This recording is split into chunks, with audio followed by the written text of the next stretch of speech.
Welcome to another episode of the Part 145 EASA training series from Phoenix Way Academy. Hello, I'm Sarah. And I'm Sam. Well, in this episode, we will cover three topics. 145.A.120, means of compliance, 145.A.140 access, and 145.A.155, immediate reaction to a safety problem. It sounds like a pretty dry list of numbers, doesn't it? But really, this is the backbone of how an aviation organization actually operates legally. It's the operating system, you could say. Exactly. We're looking at three fundamental pillars here: innovation, transparency, and urgency. How do you innovate without breaking the rules? How open do you have to be? And when the alarm bells ring, just how fast do you have to move? That puts a much bigger stake on it.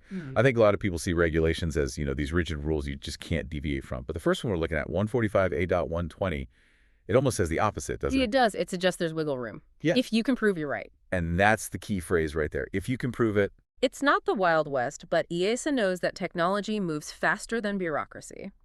Let's look at the source text for 145.A.120. I'll read points. A and B. A.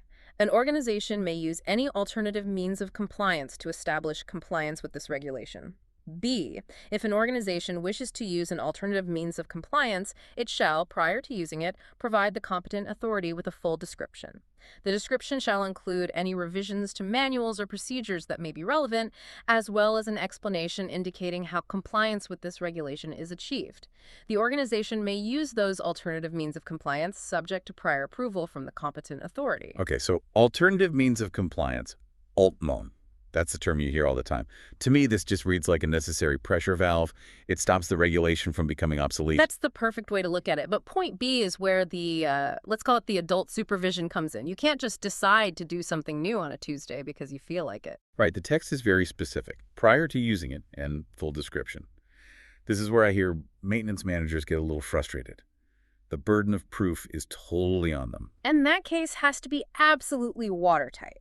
Let's take a practical example. Say the regulation implies accountability through signatures, like a classic wet ink signature. Okay. But your organization wants to move to a biometric system, a fingerprint on a tablet. Which is probably more secure, right? You'd think so, yes, but it's an alternative mean. So under this rule, before you roll out those tablets, you have to submit a whole dossier. You describe the software, the security, and you prove that a digital fingerprint provides the same or better traceability as that old ink signature. And until you get that prior approval, you're still using pen and paper. Exactly. Yeah. Jump the gun and you're non-compliant no matter how great the tech is. Now, to really understand the alternative, we have to look at the standard. That's where the guidance material comes in. GM1, 145.A.120. Right. This is what clarifies the difference between AMC, acceptable means of compliance, and AltMoC. Let me read the guidance. General, acceptable means of compliance, AMC, are a tool to standardize the demonstration of compliance, whereas the competent authorities and the regulated entities are not legally bound to use them. Applying them is recommended. So the AMC is basically EASA saying, here's a recipe. If you follow it exactly, we guarantee it's safe. It's the easy button. It's the path of least resistance. The auditor just checks the boxes. But the moment you deviate from that recipe, you're in AltMoC territory. Okay, that makes sense. Let me continue with point B. If an organization wishes to use means to comply with the regulation different from the AMC, that organization may need to use alternative means of compliance. And AltMoC does not allow deviation from regulation, EU 2008-1139. Okay, that line right there. And AltMoC does not allow deviation from regulation.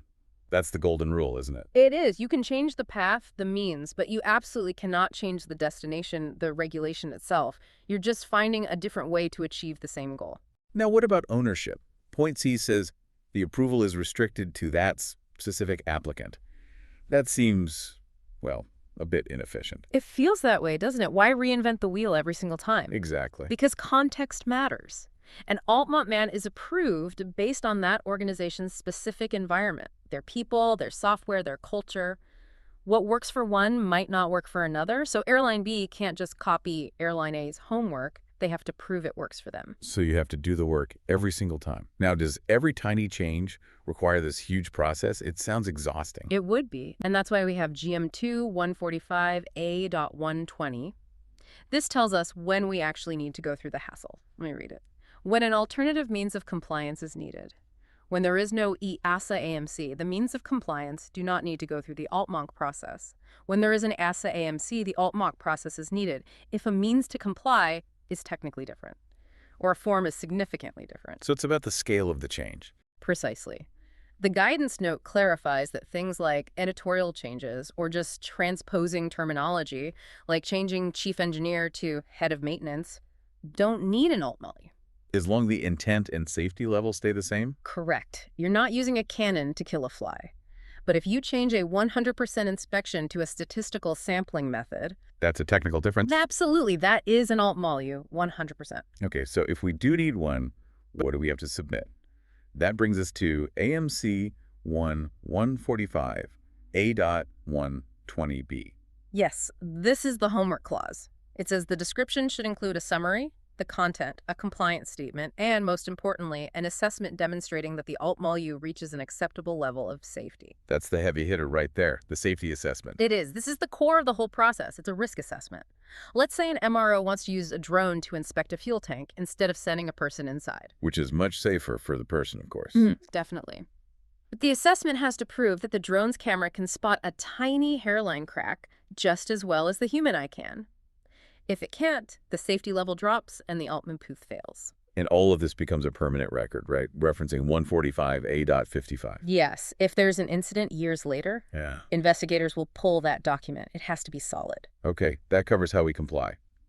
Let's switch to the uncomfortable part, having people check that compliance. The access rule, 145.A.140. The open door policy, or maybe the no hiding place policy. Let me read it.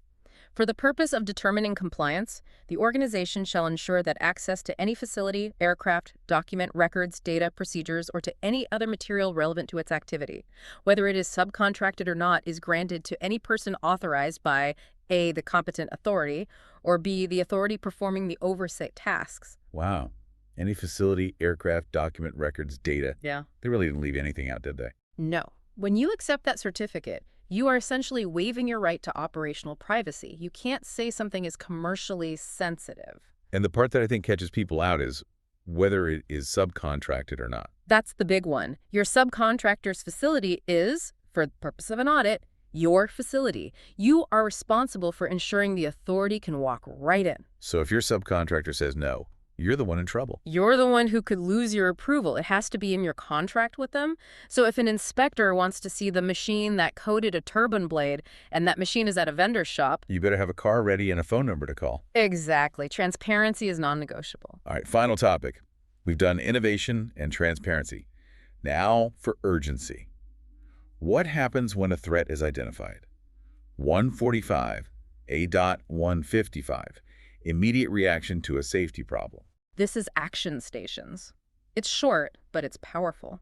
The organization shall implement A, any safety measures mandated by the competent authority in accordance with Point 145.B.135. B, any relevant mandatory safety information issued by the agency. Shall implement. There's no room for discussion there. None. Point A could be something from your local regulator after an audit.